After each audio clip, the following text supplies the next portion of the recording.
అధికారంలోకి వచ్చిన తర్వాత ముఖ్యంగా ముఖ్యమంత్రి రేవంత్ రెడ్డి ఆధ్వర్యంలో ఉన్నటువంటి హోంమంత్రిత్వ శాఖ దాని పరిధిలో ఉన్నటువంటి పోలీసులు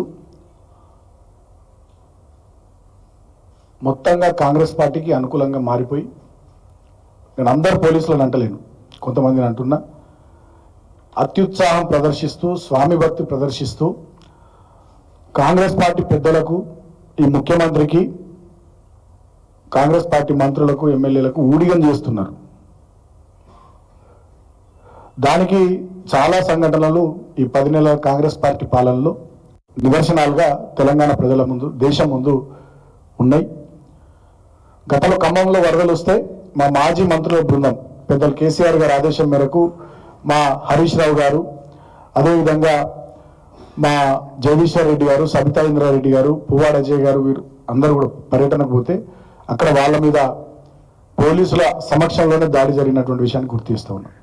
మొన్నటికి మొన్న మూసీ బాధితులను పరామర్శించడానికి పెద్దలు మా పార్టీ వర్కింగ్ ప్రెసిడెంట్ అన్న కేటీఆర్ గారి నేతృత్వంలో బృందం బయలుదేరితే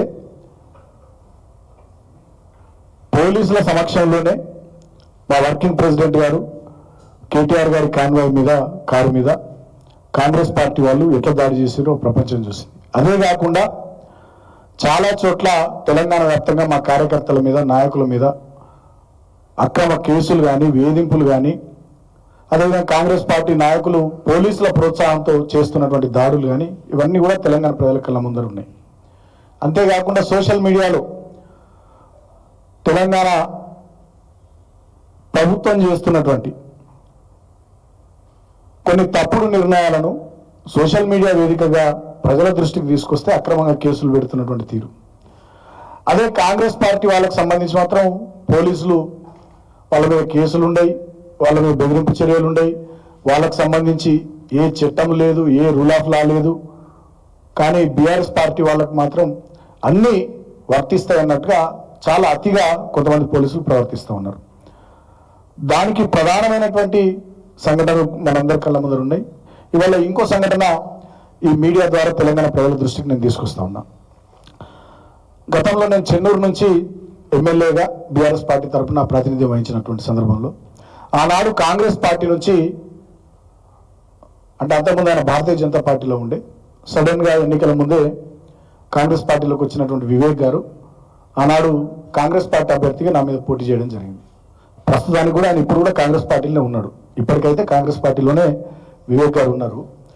అయితే ఆ రోజు ఒక suit case company, vigilance securities అనేటటువంటి సూట్ కేస్ కంపెనీకి ఎన్నికల సందర్భంలో ఇక్కడ వివేక్ వారికి సంబంధించినటువంటి విశాఖ ఇండస్ట్రీస్ కంపెనీ నుంచి 8 కోట్ల రూపాయలు ఆ సూట్ కేస్ కంపెనీకి ట్రాన్స్ఫర్ చేశారు. అట్లా కోట్లాది రూపాయలు అక్కడికి గోదావరి కని, మంచిర్యాల తదితర పరిసర ప్రాంతాలకు ట్రాన్స్ఫర్ చేసి ఆ డబ్బుల్ని విత్డ్రా చేసి ఎన్నికల్లో ఖర్చు పెట్టారు. సో ఆ సందర్భంలో నేను ఆనాడు బీఆర్ఎస్ పార్టీ అభ్యర్థిగా ఎన్నికల్లో పోటీ చేస్తున్నటువంటి తరుణంలో ఎలక్షన్ కమిషన్కు మా దృష్టికి వచ్చినటువంటి అంశాన్ని తీసుకొని పోయి కంప్లైంట్ ఇవ్వడం జరిగింది.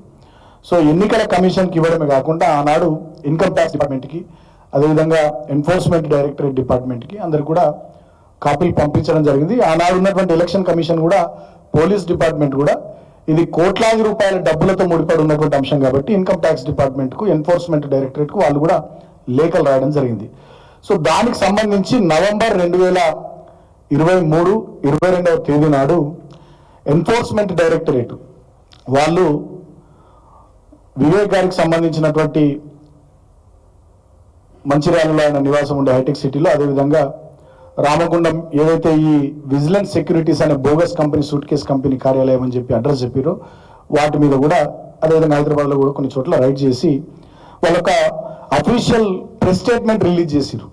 Enforcement directorate official press statement 2023 November 22వ తేదీ నాడు వాళ్ళు ఈడీ వాళ్ళు అధికారులు రిలీజ్ చేయడం జరిగింది. దీంట్లో వాళ్ళు ఎంత స్పష్టంగా చెప్పినారంటే,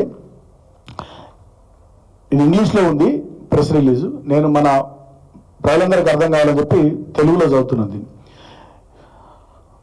తెలంగాణ పోలీసుల సూచన మేరకు ఈడీ దర్యాప్తు ప్రారంభించి 8 కోట్లు డాక్టర్ జి వివేక్ సంబంధించినటువంటి విశాఖ ఇండస్ట్రీస్ కంపెనీ నుంచి విజిలెన్స్ సెక్యూరిటీస్కి బదిలీ కావడం జరిగింది. దీనికి సంబంధించి ఈడీ దర్యాప్తులో విజిలెన్స్ సెక్యూరిటీ యొక్క బ్యాంకు ఖాతాలో ఎలాంటి నిజమైన వ్యాపార హేతుబద్ధత లేకుండా డబ్బును సర్క్యూటర్స్గా బదిలీ చేయడానికి ఉపయోగిస్తున్నారని మరియు డాక్టర్ జి వివేక్ అతని భార్య